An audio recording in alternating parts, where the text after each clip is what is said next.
That's Darryl. I have to tell you that Chuck made me take out a lot of neuromarketing slides.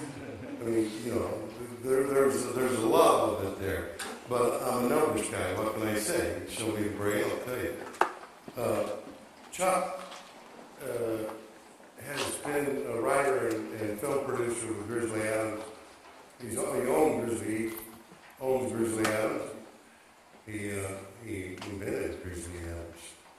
And he's known mainly for a proprietary audience concept testing system. Chuck does not write a script until he knows that the concept is going to sell. And one of the things that the networks have hired him to do is he's known as a stunter. He will test a script and find a show that during sweeps weeks will take the time slot, and hopefully the day, hopefully the week, and hopefully the month. And so they would hire him as a stunter, and he would develop those shows specifically for that purpose. Let me begin at the beginning and tell you how we got into all of this. And I'm making it brief. At other times, we've done this as a two-day seminar, so this is sort of a brief way of telling some of this. We had, in 1974, a successful movie. We were playing in 50 prints, market by market, in each ADI. We started by happenstance. We started playing the movie in November. And we played it in November, in December, in January, February, March. And I think, I mean, it was a huge hit. It had done like, this is 1974, it had done like $35 million in just playing it market by market. In April, we tried playing in the next market. We rotate the 50 prints in each of the different markets. In April, the movie died.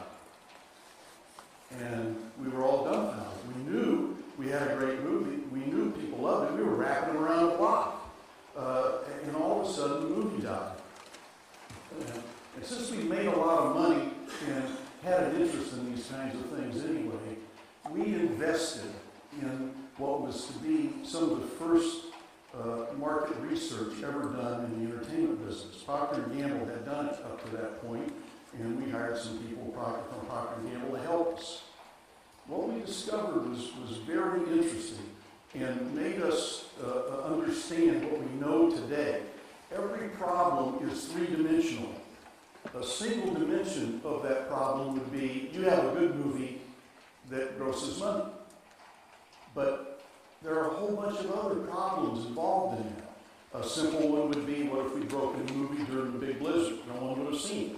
So there's another problem in this three-dimensional cube. Well, our market research caused us to discover what we now know as psychographics. That is a mental image of the people who went to see the movie. And that mental image was of people that owned campers, trailers. They visited, in the summertime, they visited parks and camped out and fished and did all those kinds of things. And what we were able to find out is our audience wasn't available to go to the theater. And we went, "Duh." So we came back the next November and we ran the show again. And before the show played out, it was up to 85 million. Now, if that doesn't tell you that there's a lot, you know, as a young filmmaker, I was always told, make a film and they'll beat to the theater door. Actually, no. There's a whole bunch of other problems involved. And so what we're going to do today is try to outline some of these problems and give you a thought pattern by which you can figure some of these problems out on your own. But the first thing we want you to know and remember is that problems are not one-dimensional. You get a great movie, you put it on tonight at 7, and it dies. Well, maybe you didn't consider the other 4 problems that are in that three-dimensional cube at that particular time. And so hopefully we can tell you a little bit about this. Now, I also want to give you a warning. And it's, again, a warning based upon my personal experience. We cut to 1976. Our market research is going up full, and every film, not some films, every film we released was a big hit, a big success, every one. So we come into 1976, and the head of my research department comes in, and he's all excited, and he says, Chuck, we've got this concept that's testing through the roof. And I asked him, great, what is it? He says, well, they think they found Noah's Ark in Mount Ararat. And I went, what? What does that mean? Who wants to see that? Why would anybody pay? I mean, we were in the theaters. We made prints. Why would anybody go see that? So I was nice about it, but I basically kicked him out the door. Every month he came back for 3 straight months. And he said, this thing is testing through the roof. You're really missing out here. I just couldn't, my own set of teachings couldn't make me understand it. One day I was in the hall, and the chairman of our company was Patrick Frawley, who's passed on now, but was my mentor for many years. He owned Technicolor, Papermate Pen Company, Schick Razor Blade Company, and he was a kind, gentle individual that was able to teach. And he stopped me in the hallway one day, and he says, I'm hearing rumors that you've got something that tests really high. And I said, yeah, Patrick. He says, well, what are you doing with it? And I said, I just don't want to risk the company's money on it. It's illogical. It doesn't make any sense. And he leaned back and he said, so, you put all this money into this research system, and you have all these hits, and now you're going to do like everyone else in Hollywood, and you're going to bleed your guts instead of market research. I walked down to my office, and I green-lighted the show.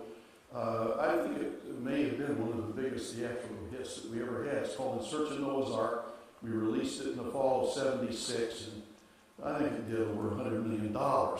So I get a call from Frank Wells, who at that time was president of Warner Brothers, and Frank and I had been young filmmakers together, and I was the youngest guy in the filmmaking group, so I had the nickname at that time called Kid. I love to call those guys because they all still call me Kid. I like that now. I didn't like it then. But Frank called me and he said, Kid, this is before I had green-lighted Noah's Ark, and it was the TV spots were running, but we hadn't broken the show yet. And he said, Kid, you've really done it this time. You made a documentary, a religious documentary, and you're running it in the theaters. At that time, you could get all this on Sunday morning for free. And he said, no one will ever go see it. And I went, I know, Frank, we got this market research system, and I just got to follow it. I agree with you, but I got to follow it. Everything tells me it's not going to work. Well, the picture broke, maybe did $50 million over opening weekend in 1976. And I get this crate arriving in my office. I get a guy from maintenance, and we pop this crate open. And inside it is this bronze Noah's Ark. Now, if you ever visit my office, you will see this on my desk to this day. And what it does is it reminds me that I know nothing. It reminds me that everybody thinks I'm this genius in the movie business. No, folks, I'm the guy that turned down the biggest movie that we ever had. So the bottom line is this. Believe the market research, not your guts, because what we know is nothing.